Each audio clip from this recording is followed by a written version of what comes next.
मैं आपको अपने जीवन की सही घटना बताता हूँ। मेरे को अंग्रेजी सीखनी थी और मैं तो गांव के स्कूल में पढ़ा, कभी भी मेरे पास में अंग्रेजी थी नहीं, मैंने जिंदगी में अंग्रेजी नहीं पढ़ी। और सारी आपको तो पता है गुरुकुल में संस्कृत गुरु माध्यम से सारी पढ़ाई हमारी, आज हम संस्कृत धारा प्रवाह बोल सकते हैं, लेकिन अंग्रेजी में हम जीरो, अंग्रेजी नहीं आती। लेकिन जब मैं दिल्ली में आया तो मुझे लगा कि अंग्रेजी आना जरूरी है। अंग्रेज हमारी यूनिवर्सिटी में सारे नोटिस अंग्रेजी में निकले, और भी काम पड़े, बाहर से अमेरिका से पढ़ने हमारे यहाँ स्टूडेंट आते, वो अंग्रेजी में पढ़ते, तो मैंने सोचा अंग्रेजी पढ़ी जाए। और आप लोग ताज्जुब करोगे मैं कैसे 2 साल मछली की तरह तड़पते पागल रहा, अंग्रेजी हाय अंग्रेजी हाय अंग्रेजी। मैंने संस्कृत छोड़ दी और मैंने जो किसी ने जो कहा ना, अंग्रेजी का न्यूज़पेपर लगा लिया, अंग्रेजी का न्यूज समाचार सुनने लग गया, ये करो वो करो वो करो वो ट्यूशन। एक हमारे यहाँ Cambridge English centre, Cambridge school, हमने कहा बाबा ये जितनी फीस लेगा देंगे पर अंग्रेजी सीखेंगे। मगर मैं क्या बताऊं, मुझे अंग्रेजी मेरे पास पड़ेगी, और मैं बहुत थक गया, पजल्ड हो गया। और मेरे डायरिया अभी घर में भर के रखी है, मैंने ना बहुत अंग्रेजी के सेंटेंस बनाए, नोट्स बनाए, मीनिंग याद किए, पर अंग्रेजी नहीं आ रही। अब क्या करें?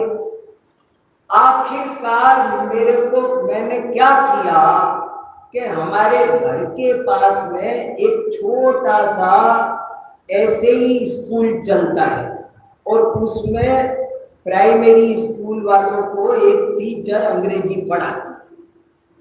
तो मैं वहां गया, मैंने कहा आप मुझे भी अंग्रेजी पढ़ा दोगे क्या? बोले क्या? ऊपर से नीचे तक देखने लगे, तुम्हें अंग्रेजी? मैंने कहा हाँ मुझे। यहाँ हमारे छोटे छोटे बच्चे आते हैं, तुम्हें देख के डर जाएंगे, तुमको नहीं पढ़ाएंगे हम। मैंने कहा नहीं मैडम मुझे परमिशन दे दो।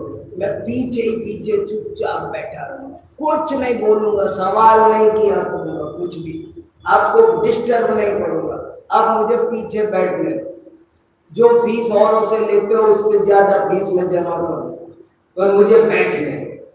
उन्होंने मुझे परमिशन दे दी।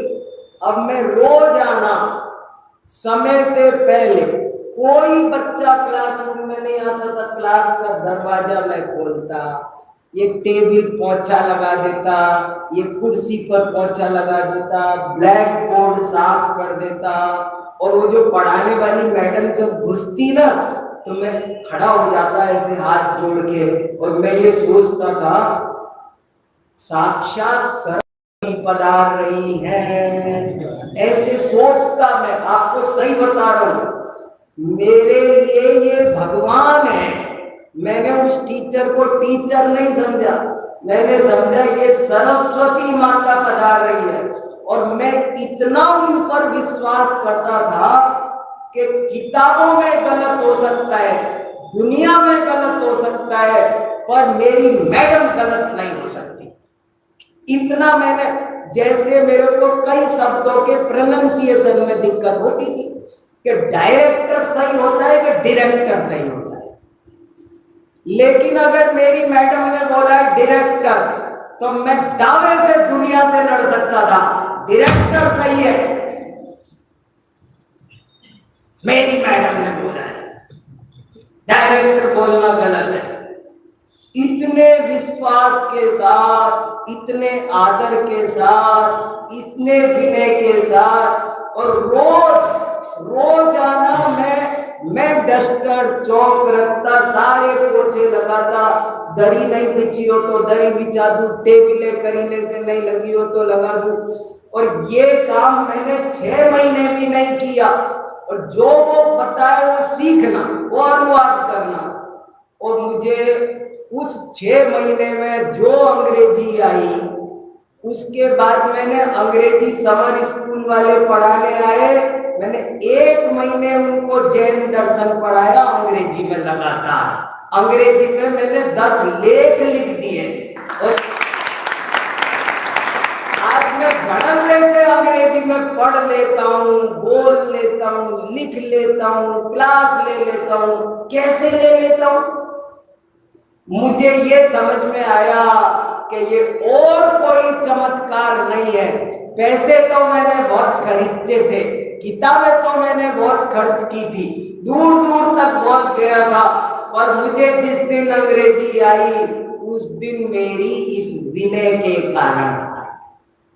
विद्या विनय से आती है। जब आप टीचर्स की बुराई करोगे, जब आप अपने सब्जेक्ट, हम कितने ही बच्चे संस्कृत पढ़ते हैं और कहते संस्कृत बेकार सा विषय हमारी तकदीर में पड़ गया। आपको उसके प्रति विनय नहीं है, आपको आएगी कैसे संस्कृत?